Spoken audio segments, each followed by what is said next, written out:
Hello friends, स्वागत है आप सभी का अपने यूट्यूब चैनल आद्या स्टडी एकेडमी में।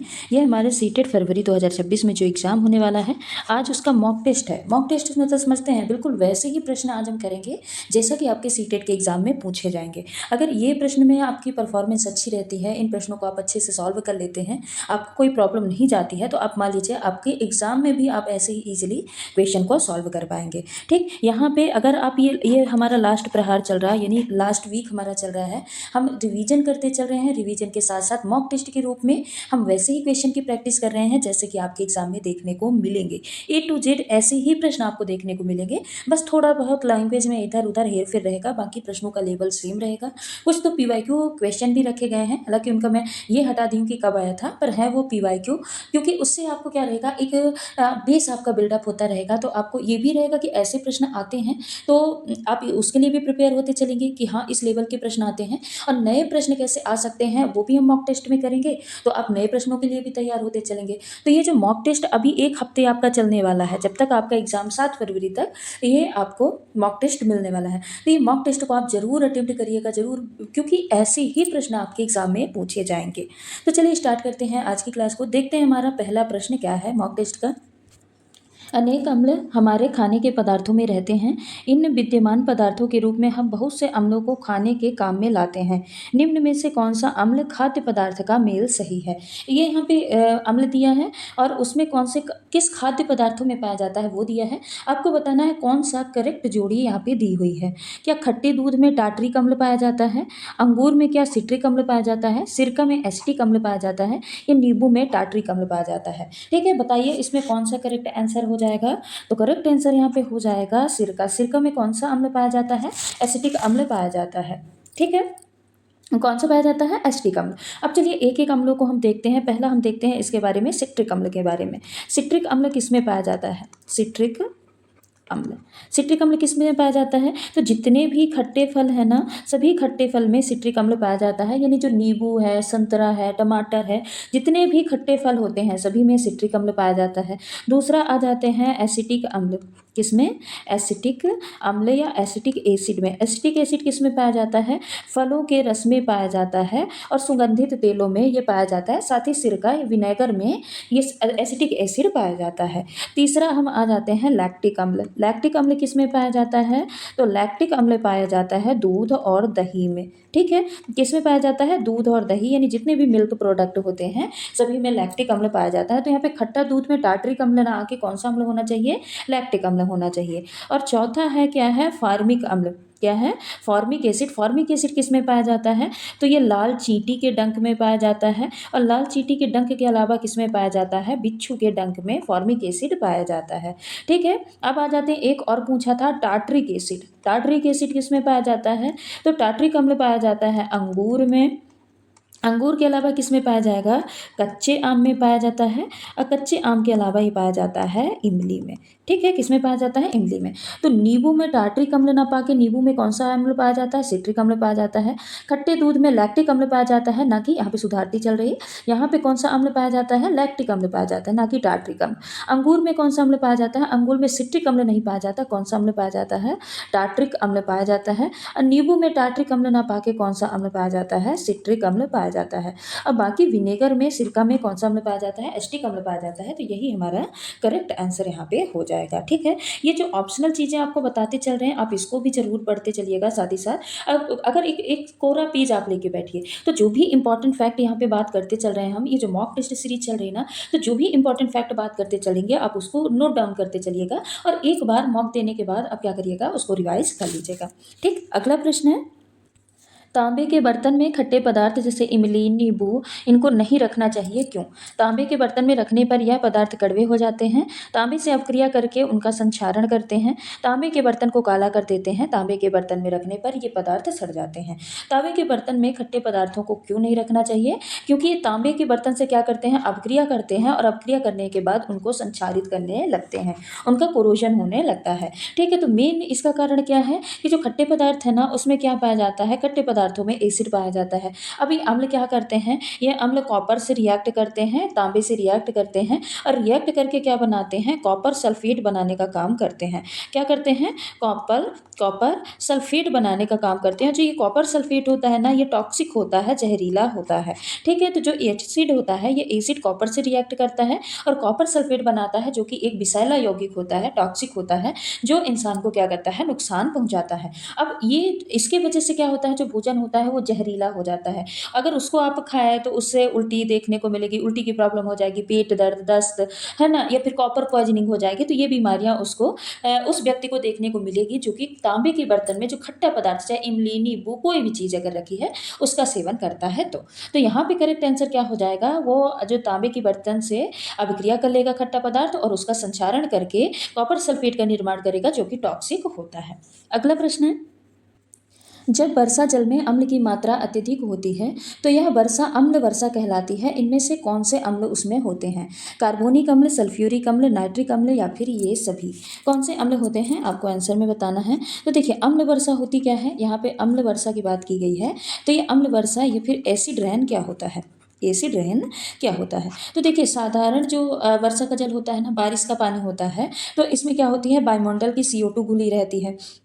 अब वायुमंडल की CO2 यानी कार्बन डाइऑक्साइड घुले होने के कारण इसका पीएच लगभग कितना होता है, 5.6 के अप्रॉक्स इसका पीएच होता है। ठीक है, वर्षा के जल का, जो कि क्या करता है, जल में H+ आयन को मुक्त करने का काम करता है, आयन को फ्री करने का काम करता है। ठीक है, और लेकिन जब वातावरण में, अब वातावरण में क्या है, वातावरण में बहुत सारी गैसें, जैसे कि सल्फर डाइऑक्साइड यानी SO2 और इसके साथ नाइट्रोजन के ऑक्साइड, नाइट्रोजन के ऑक्साइड में क्या आ जाएगा, N2O आ जाएगा यानी नाइट्रस ऑक्साइड आ जाएगा, और नाइट्रिक ऑक्साइड यानी NO भी आ जाएगा, और इसके साथ H2SO4 और HNO3, ये सब मिलके क्या करते हैं, सल्फ्यूरिक एसिड है, नाइट्रिक एसिड है, HNO3, इनका क्या करते हैं, निर्माण करते हैं। और इसके बाद जो वो वर्षा होती है ना, उसी को ही क्या बोलते हैं, एसिड रेन या फिर अम्लीय वर्षा उसको कहा जाता है। ठीक है, तो पहले जो वातावरण में जो वर्षा होती है, जो बारिश का पानी होता है, उसमें कार्बन डाइऑक्साइड घुली रहती है, तब उसका पीएच कितना होता है, 5.6 होता है, और वो हाइड्रोजन आयन को जल में मुक्त करता है। लेकिन ये सब गैसें मिलने के कारण सल्फर डाइऑक्साइड, नाइट्रस ऑक्साइड,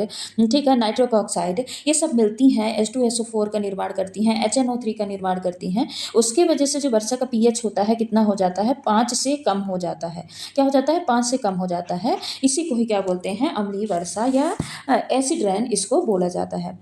ठीक है, अब अम्लीय वर्षा या अम्ल वर्षा से होगा क्या, तो जब भी अम्ल वर्षा होती है ना, तो इससे जो सॉइल होती है, मृदा होती है, इसकी जो अम्लता होती है वो बढ़ जाती है। अब जब अम्लता बढ़ जाएगी मृदा की, तो ना ही इसमें कोई प्लांट अच्छे से सर्वाइव कर पाएगा और ना ही कोई जीव अच्छे से सर्वाइव कर पाएगा।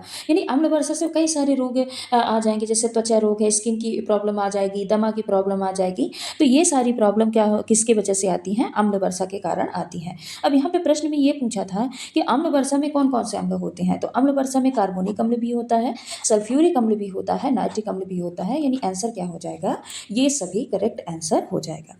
अगला प्रश्न है, निम्नलिखित, यहाँ पे निम्नलिखित होगा, में सही गलत कथन कथनों में से सही को पहचानिए। धरती में भंडारित ताजा जल विश्व की नदियों और झीलों में विद्यमान जल से कम है। जल की कमी ऐसी समस्या है जिसका सामना केवल ग्रामीण लोग करते हैं। खेतों में सिंचाई के लिए नदियों का जल ही एकमात्र स्रोत है। वर्षा का जल प्रमुख स्रोत है, वर्षा जल का प्रमुख स्रोत है। अब यहाँ पे ऑप्शन क्या क्या दिया है, ऑप्शन दिया है A और B दोनों, या A, B और C, या केवल D, या A और C। कौन सा यहाँ पे करेक्ट आंसर हो जाएगा? तो देखिए, इसको एक एक स्टेटमेंट को समझते हैं। यहाँ पे क्या बोला है, धरती में भंडारित ताजा जल विश्व की नदियों और झीलों में विद्यमान जल से कम है। तो बताइए क्या ये सही है? तो ये बिल्कुल सही नहीं है, ये क्या है, इनकरेक्ट है। धरती पे जो अधिकांश ताजा जल है ना, फ्रेश वाटर है, वो हिमनदों और भूजल के रूप में है। किस रूप में है, हिमनद के रूप में है और भूजल के रूप में है। ये झील में और नदियों के रूप में नहीं है, नदियों और झील के रूप में बहुत कम है। ज़्यादातर जो फ्रेश वाटर है वो किस रूप में है, हिमनद के रूप में और भूजल के रूप में है। ठीक है, जल की कमी एक ऐसी समस्या है जिसका सामना केवल ग्रामीण लोग कर रहे हैं।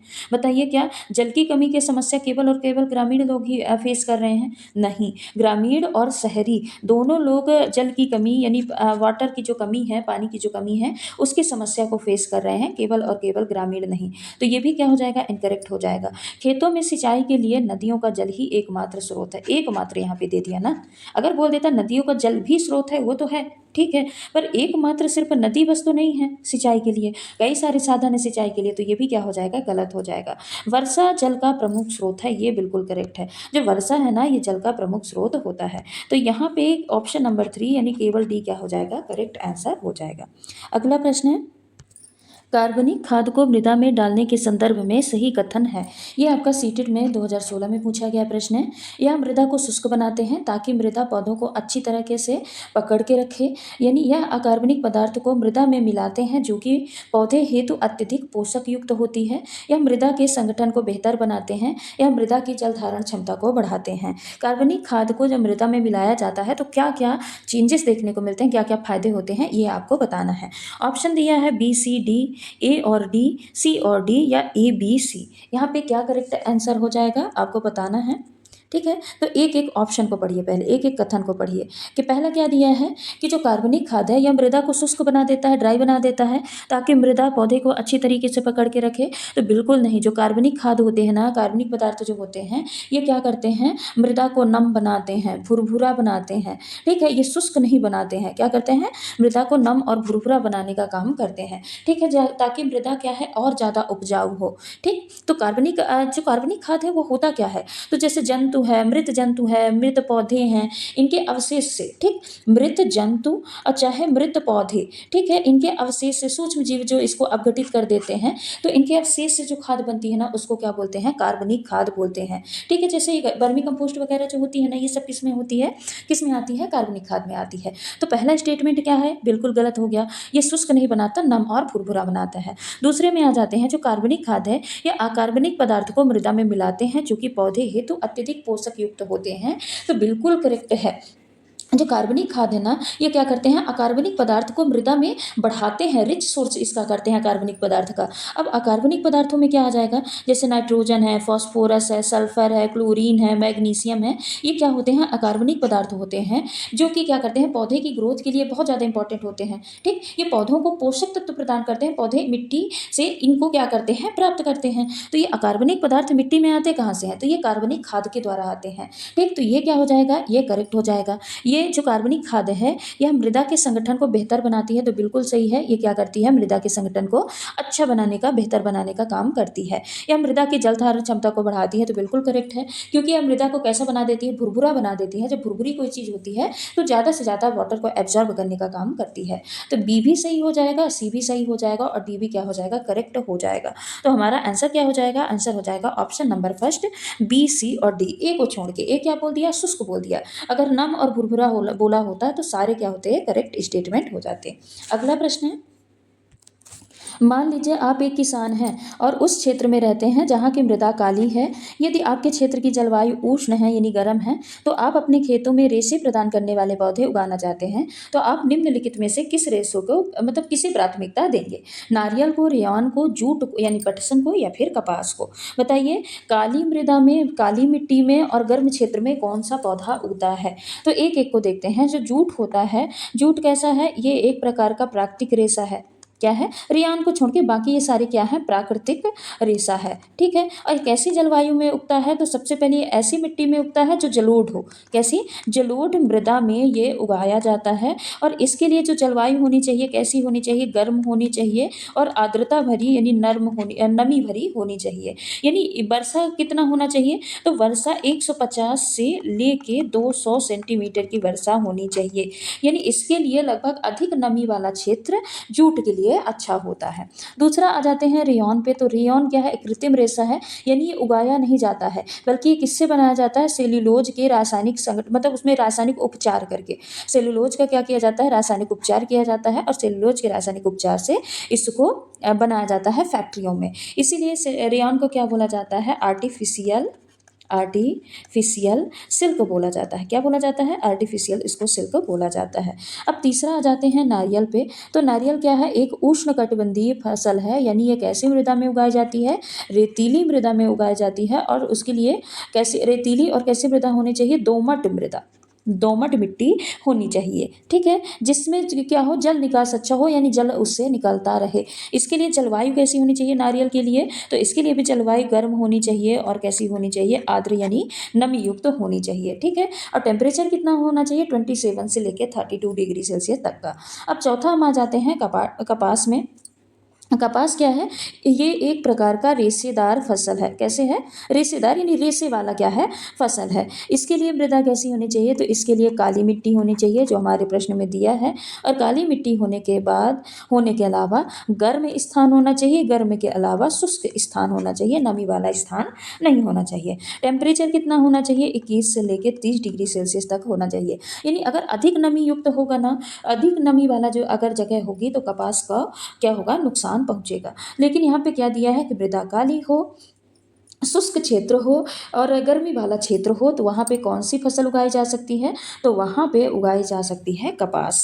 आंसर क्या हो जाएगा, ऑप्शन नंबर 4 कपास इसका करेक्ट आंसर हो जाएगा। अगला प्रश्न है, मंजुला समतल दर्पण में अपने प्रतिबिंब का प्रेक्षण कर रही है, यानी अपने प्रतिबिंब को देख रही है। उसकी दर्पण से दूरी 5 सेंटीमीटर है, ठीक, 5 मीटर है। अब बनाते चलते हैं इसको साथ ही साथ। तो ये क्या है, एक प्रकार का समतल दर्पण है, ठीक है, एक समतल दर्पण है।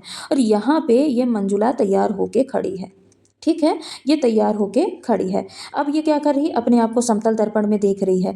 तो इसकी और दर्पण के बीच की दूरी कितनी है, 5 मीटर है, ठीक है। अब वह दर्पण की ओर 1 मीटर चलती है, तो उसकी और दर्पण से बने जो प्रतिबिंब है उसकी बीच की दूरी कितनी होगी। वो दर्पण से क्या है, 1 मीटर दर्पण की ओर चलती है। ये मंजुला थोड़ा और अपने आप को पास से देखना चाहती है, इसीलिए क्या कि दर्पण की ओर 1 मीटर और चल दी, यानी इसके बीच की और दर्पण के बीच की दूरी कितनी बची कितनी, 4 मीटर, 1 मीटर वो और आ गई दर्पण के पास। अब बताइए, ये मंजुला और इसकी जो प्रतिबिंब बनेगी, इसके बीच की दूरी कितनी होगी। तो समतल दर्पण के कुछ क्राइटेरिया होते हैं। एक क्राइटेरिया क्या होता है, वस्तु जितनी बड़ी, यानी वस्तु अगर 4 मीटर की है, तो जो प्रतिबिंब बनेगा, इमेज बनेगा, वो भी कितना बनेगा, 4 मीटर। यानी वस्तु जितनी बड़ी होगी, प्रतिबिंब भी उतना ही बड़ा बनेगा। और दर्पण से वस्तु की जितनी दूरी होगी, मान लेते हैं वस्तु की दूरी कितनी है, 2 मीटर, तो जो प्रतिबिंब बनेगा वो भी 2 मीटर दूरी पर ही बनेगा दर्पण से। तो वस्तु की जितनी दूरी दर्पण से होती है, प्रतिबिंब की भी उतनी दूरी कैसे होती है, दर्पण से होती है। और जो प्रतिबिंब बनता है कैसा बनता है, हमेशा सीधा बनता है, और दर्पण के उस पार बनता है, इसलिए कैसा होता है, आभासी होता है। तो ये क्या होते हैं, समतल दर्पण के कुछ नियम होते हैं। तो यहाँ पे क्या बोला है कि पहले 5 मीटर दूरी पे खड़ी थी, यानी पहले प्रतिबिंब इसका मंजुला, क्या नाम है, मंजुला। तो मंजुला का प्रतिबिंब पहले कहाँ बन रहा होगा, 5 मीटर दूरी पे ही बन रहा होगा दर्पण के अंदर। लेकिन जब वो दर्पण की तरफ 1 मीटर आ गई, यानी अब इसकी दर्पण और मंजुला के बीच की दूरी कितनी बची, 4 मीटर। तो अब प्रतिबिंब और दर्पण के बीच की दूरी भी कितनी बचेगी, 4 मीटर। इधर से 1 मीटर मंजुला आएगी, तो उसका प्रतिबिंब भी उसकी तरफ 1 मीटर जाएगा। तो यानी 4 + 4, मंजुला और उसके प्रतिबिंब के बीच की दूरी 4 + 4 कितनी हो जाएगी, 8 मीटर हो जाएगी। तो ऑप्शन नंबर 4 क्या हो जाएगा, इसका करेक्ट आंसर हो जाएगा, ठीक है। अगला प्रश्न है, कोई लोलक 3 सेकंड में 30 दोलन करता है। नीचे दिए गए कथनों में से सही कथन को चुनिए। इसका आवर्तकाल 0.3 सेकंड तथा आवृत्ति 0.3 हर्ट्ज। इसका आवर्तकाल 10 सेकंड तथा आवृत्ति कितनी है, 3 हर्ट्ज है। इसका आवर्तकाल 0.1 सेकंड तथा आवृत्ति 10 हर्ट्ज है। इसका आवर्तकाल 10 सेकंड तथा आवृत्ति कितनी है, 0.3 हर्ट्ज है। कुल मिला के आपको आवर्तकाल और आवृत्ति निकालनी है। अगर कोई लोलक है जो 3 सेकंड में 30 दोलन करता है, ठीक है, तो यानी कुल दोलन कितना दिया है, दोलन की संख्या दी है 30, और समय कितना दिया है, कुल समय दिया है 3 सेकंड। क्या दिया है, 3 सेकंड। तो अब हमको फ्रीक्वेंसी निकालनी है, आवृत्ति निकालनी है। तो आवृत्ति बराबर क्या होती है, प्रति सेकंड दोलन की संख्या। क्या होती है, प्रति सेकंड दोलन की संख्या। ये क्या होती है, आवृत्ति बराबर होती है। तो F यानी आवृत्ति इक्वल टू क्या हो जाएगा, कुल दोलन, क्या आ जाएगा, कुल दोलन बटे क्या हो जाएगा, कुल समय हो जाएगा। यानी 30 बटे क्या आ जाएगा, 3, तो आवृत्ति कितनी आ जाएगी, 10 हर्ट्ज आ जाएगी। आवृत्ति कितनी आएगी, 10 हर्ट्ज आएगी। अब आवर्तकाल क्या होता है, तो आवर्तकाल होता है एक दोलन में लगा समय, ठीक है। आवर्तकाल बराबर क्या होता है, एक दोलन में लगा समय, यानी 1/f। ये आवृत्ति का क्या हो जाता है, उल्टा होता है आवर्तकाल। तो यहाँ पे 1/10 लिखेंगे तो क्या हो जाएगा, 0.1 सेकेंड क्या हो जाएगा, इसका आवर्तकाल आ जाएगा। यानी आवर्तकाल कितना आ जाएगा, 0.1 सेकेंड, और आवृत्ति कितनी आ जाएगी, 10 हर्ट्ज। तो ऑप्शन नंबर 3 क्या हो जाएगा, इसका करेक्ट आंसर हो जाएगा। अगला प्रश्न है, यदि संयोजक तार नहीं है तो विद्युत परिपथ को पूरा करने के लिए निम्न में से किसका उपयोग किया जा सकता है। ये आपका अभी 2019 में पूछा गया प्रश्न है। ब्लेड का, कागज की पट्टी का, रबड़ की पेटी का या फिर लकड़ी की छड़ का। बताइए, अगर कोई संयोजक तार नहीं है तो विद्युत परिपथ को पूरा करने के लिए, ये ध्यान रखिएगा, किसको, विद्युत परिपथ को पूरा करने के लिए किसका उपयोग किया जाएगा। तो मान लीजिए कोई संयोजक तार नहीं है, कोई जोड़ने वाला तार नहीं है, ठीक है। तो विद्युत परिपथ को पूरा करने के लिए हमको ऐसी चीज का उपयोग करना चाहिए जो कि क्या हो, चालक हो, जो कि विद्युत का क्या हो, इलेक्ट्रिसिटी को अपने आप में से पास होने दे, चालन करने दे। तो यानी किसी न किसी धातु का उपयोग करना चाहिए कि नहीं उपयोग करना चाहिए, ठीक है। तो अगर कोई संयोजक तार नहीं है तो विद्युत का चालक करने वाले किसी न किसी धातु का उपयोग करना चाहिए। अब बताइए, कागज की पट्टी क्या विद्युत का चालन करती है, तो ये तो यहीं पे कट गया। रबड़ की पेटी क्या रबड़ विद्युत का चालन करती है, नहीं, ये कट गया। लकड़ी क्या विद्युत का चालन करती है अपने आप में से, नहीं। तो यहाँ पे आंसर क्या हो जाएगा, आंसर हो जाएगा ब्लेड। ये एक धातु है जो कि विद्युत का चालन करती है। अच्छा, चालक पदार्थ होते हैं ना, चालक पदार्थ में हमेशा क्या पाया जाता है, मुक्त इलेक्ट्रॉन पाया जाता है। और मुक्त इलेक्ट्रॉन के कारण ही क्या करते हैं, अपने आप में से विद्युत धारा को प्रवाहित होने देते हैं या चालन करने देते हैं। तो यहाँ पे करेक्ट आंसर क्या हो जाएगा, यहाँ पे करेक्ट आंसर हो जाएगा ऑप्शन नंबर फर्स्ट। हालांकि इसको आप बिना कुछ सोचे भी एलिमिनेट कर सकते थे कि विद्युत का चालन कागज भी नहीं करेगा, रबड़ भी नहीं करेगा और लकड़ी भी नहीं करेगा। सिर्फ ब्लेड ही एक ऐसी चीज है जो धातु है जो विद्युत का चालन करेगी, ठीक है। तो ऑप्शन नंबर फर्स्ट क्या हो जाएगा, इसका करेक्ट आंसर हो जाएगा। अगला प्रश्न है, समतल दर्पण में बनने वाले प्रतिबिंबों के संबंध में नीचे दिए गए कथन में से कौन सा कथन सत्य है। बताइए, समतल दर्पण का यहाँ पे फिर से प्रश्न आ गया है कि कौन सा कथन सत्य है। प्रतिबिंब के बारे में पूछा है। प्रतिबिंब हमेशा कैसा बनता है, सीधा बनता है। प्रतिबिंब वास्तविक होता है। प्रतिबिंब पार्श्व परिवर्तित होता है। प्रतिबिंब का आकार वस्तु के आकार के बराबर होता है। अभी हमने इसके बारे में पढ़ा है ना। अभी क्या हमने पढ़ा है कि जो समतल दर्पण होता है ना, समतल दर्पण में जो प्रतिबिंब बनता है तो उसमें वस्तु का आकार सेम रहता है। वस्तु अगर 4 मीटर की है तो प्रतिबिंब भी कितना होगा, 4 मीटर का बनेगा। यानी प्रतिबिंबों का आकार क्या होता है, एकदम बराबर होता है। वस्तु का आकार प्रतिबिंब का आकार बराबर होता है। और वस्तु से दर्पण की दूरी और प्रतिबिंब से दर्पण की दूरी भी समान होती है। अगर ये 2 मीटर है तो वस्तु अगर दर्पण से 2 मीटर दूरी पे है तो प्रतिबिंब भी 2 मीटर दूरी पर ही बनेगा दर्पण से, ठीक है। लेकिन प्रतिबिंब कैसे होते हैं, लेटरली इन्वर्टेड, यानी लेफ्ट का ये क्या कर देते हैं, राइट, और राइट का क्या कर देते हैं, लेफ्ट, जिसको बोलते हैं पार्श्व परिवर्तित, ठीक है। और जो प्रतिबिंब बनता है ना वो हमेशा कैसा बनता है, सीधा बनता है। सीधा के अलावा कैसा बनता है, आभासी बनता है। जब भी प्रतिबिंब जिधर वस्तु रखी है उधर ना बन के दूसरे तरफ बने, दर्पण के दूसरे पार बने, तो उसको क्या बोलते हैं, आभासी प्रतिबिंब बोला जाता है। तो प्रतिबिंब सीधा बनता है, ये सही है। प्रतिबिंब वास्तविक होता है, नहीं, ये गलत है। प्रतिबिंब कैसा होता है, आभासी होता है। अभी हमने पढ़ा प्रतिबिंब पार्श्व परिवर्तित होता है, बिल्कुल करेक्ट है। लेफ्ट का राइट, राइट का लेफ्ट कर देता है। प्रतिबिंब का आकार वस्तु के आकार के बराबर होता है। अभी हमने देखा आकार और दूरी क्या होती हैं, बराबर होती हैं। तो यहाँ पे कूट दिया रहा होगा, पक्का कूट दिया रहा होगा कि जैसे मान लेते हैं ABC दिया है, CD दिया है, ठीक है, ACD दिया है या केवल B दिया है, तो आंसर क्या हो जाएगा, आंसर हो जाएगा AC और D, ठीक है। अगला प्रश्न है, निम्न में से कौन सी विस्थापन अपक्रिया है। NaOH प्लस HCl, NaCl बना H2O बना, Fe प्लस CuSO4 तो FeSO4 बना, कॉपर निकल गया। CaO प्लस H2O तो CaOH का होल ट्वाइस बना, या AgNO3 से Ag बना और NO2 बना और O2 बना, ठीक है। तो विस्थापन अपक्रिया कौन सी है, विस्थापन अपक्रिया होती क्या है, तो विस्थापन अपक्रिया में जब अधिक अपक्रियाशील धातु क्या करती है, कम अपक्रियाशील धातु को उसके जगह से हटा देती है, विस्थापित कर देती है, तो उसको ही क्या बोलते हैं, विस्थापन अपक्रिया कहा जाता है। तो क्या कर देती है, अधिक अपक्रियाशील धातु कम अपक्रियाशील धातु को उसके जगह से विस्थापित कर देती है, रिप्लेस कर देती है। अब अधिक अपक्रियाशील और कम अपक्रियाशील धातु पहचानने से पहले आपको अपक्रियाशीलता जो श्रेणी है यानी सक्रियता श्रेणी है वो पता होना चाहिए। तो सबसे अधिक सक्रिय धातु कौन सी होती है, पोटेशियम, फिर होती है सोडियम, फिर होता है कैल्शियम, फिर होती है मैग्नीशियम, फिर होता है एल्यूमिनियम, फिर होता है जिंक, फिर होता है आयरन, फिर होता है Pb यानी लेड, फिर होता है हाइड्रोजन, फिर कॉपर, फिर जाके Hg यानी मर्क्यूरी, फिर होता है Ag यानी सिल्वर। सबसे कम अक्रियाशील होता है गोल्ड। हालांकि ये मैं आपको कई बार बता चुकी हूँ, अब तक तो आपको ये रट जाना चाहिए। तो सबसे ज़्यादा अक्रियाशील क्या होती है, पोटेशियम, और सबसे कम अक्रियाशील क्या होता है, गोल्ड होता है। तो यहाँ पे देखिए, एक तो अभिक्रिया विस्थापन अभिक्रिया में क्या है, कोई एक रिप्लेस करके उसकी जगह पे बैठा होगा। तो यहाँ पे क्या डिस्प्लेस करके उसकी जगह पे बैठा है, नहीं, यहाँ पे क्या है डिस्प्लेस नहीं किया है। ठीक है, अब इसको आप देखिए, यहाँ पे देखिए आयरन क्या किया है, कॉपर को उसकी जगह से हटा के चुपचाप जाके इसकी जगह पे बैठ गया, बाकी कोई छेड़खानी नहीं किया और कॉपर को बाहर निकाल दिया। तो यही क्या कहलाती है, यही हमारी विस्थापन अभिक्रिया कहलाती है। अब यहाँ पे देखिए जो आयरन है, आयरन बताइए, आयरन कॉपर से अधिक अभिक्रियाशील है कि नहीं? ये देखिए कॉपर पीछे आ रहा, आयरन पहले आ रहा, तो आयरन अधिक अभिक्रियाशील है, इसलिए उसने क्या किया, कॉपर को हटाया। और अगर आयरन कम अभिक्रियाशील होता है तो कॉपर को कभी भी नहीं हटाता। ठीक है, तो ये क्या हो जाएगी, विस्थापन अभिक्रिया हो जाएगी। अब कुछ और अभिक्रिया के बारे में जान लेते हैं। जैसे संयोजन अपक्रिया, तो संयोजन में क्या होता है, संयोजन अपक्रिया में दो अभिकारक मिलके एक उत्पाद बना लेते हैं। जैसे कैल्शियम ऑक्साइड मिला और H2O मिला, तो क्या बना लिए, CaOH का होल ट्वाइस कैल्शियम हाइड्रोक्साइड का निर्माण किए, तो इसको क्या बोलते हैं, संयोजन यानी जुड़ना।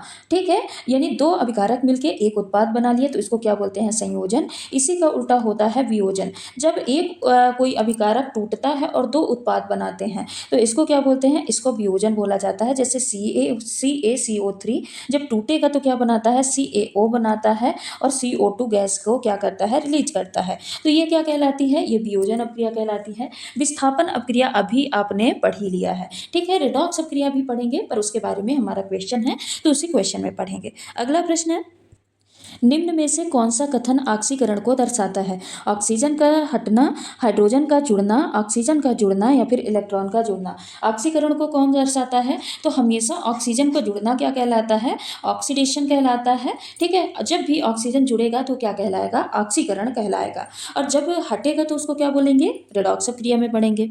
तो अगला प्रश्न है, जब एक ही समय में ऑक्सीकरण और अपचयन होते हैं तो उस अपक्रिया को क्या कहते हैं? अपघटन अपक्रिया, रेडॉक्स अपक्रिया, संयोजन अपक्रिया या उदासीन अपक्रिया। तो जब भी एक साथ में ऑक्सीडेशन भी हो, रिडक्शन भी हो, यानी ऑक्सीडेशन भी हो रहा है, ऑक्सीजन का ऐड भी हो रहा है, ऑक्सीजन जुड़ भी रहा है और जब ऑक्सीजन निकल भी रहा है, ठीक है, तो इसको हम क्या बोलेंगे, इसको बोलते हैं रेडॉक्स अपक्रिया। जैसे कि देखिए CuO प्लस H2, ठीक है, H2 जब इसको हीट देते हैं तो क्या बनाता है, Cu प्लस H2O बनाता है। तो इस अपक्रिया को क्या बोलेंगे, इस अपक्रिया को रिडॉक्स अपक्रिया बोलेंगे। क्यों? क्योंकि देखिए कॉपर ऑक्साइड से जो ऑक्सीजन है ये निकल के कहाँ पहुंच गया, H2O के पास, यानी इससे क्या है, एक मिनट, हाँ, ये कॉपर ऑक्साइड से ऑक्सीजन देखिए निकल गया कि नहीं निकल गया, यानी इसमें ऑक्सीजन का लॉस हुआ है। जब ऑक्सीजन का लॉस हुआ है तो इसको क्या बोलते हैं, इसको बोलते हैं कि ये कैसा हुआ है, अपचयित हुआ है। क्या हुआ है, अपचयित हुआ है। अपचयित मतलब क्या समझते हैं, रिडक्शन हुआ है।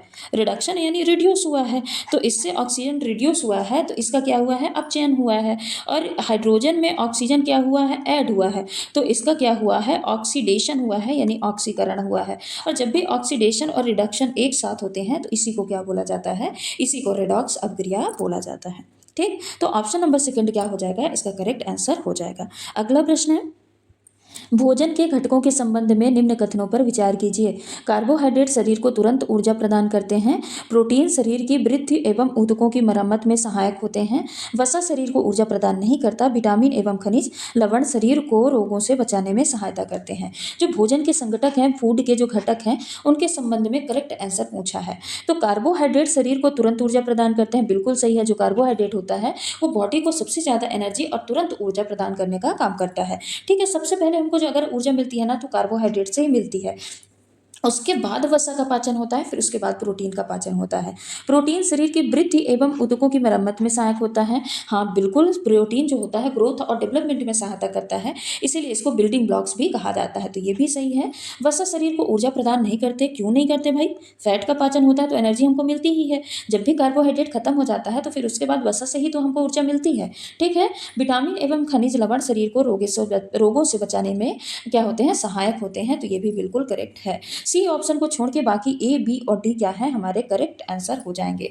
तो यहाँ पे ए, बी, डी, ए, सी, डी, हाँ ए, बी, डी ये फर्स्ट ही क्या हो जाएगा, हमारा करेक्ट आंसर हो जाएगा, सी बस को छोड़ के। ठीक है, अगला प्रश्न है, एक छात्र ने भोजन में पाए जाने वाले पोषक तत्वों की पहचान के लिए प्रयोग किए। उसने भोजन के नमूने में क्या किया, आयोडीन घोल मिलाने पर नीला काला रंग पाया और जो वेनेडिक्ट घोल है, वेनेडिक्ट घोल मिलाने पर कोई परिवर्तन नहीं हुआ।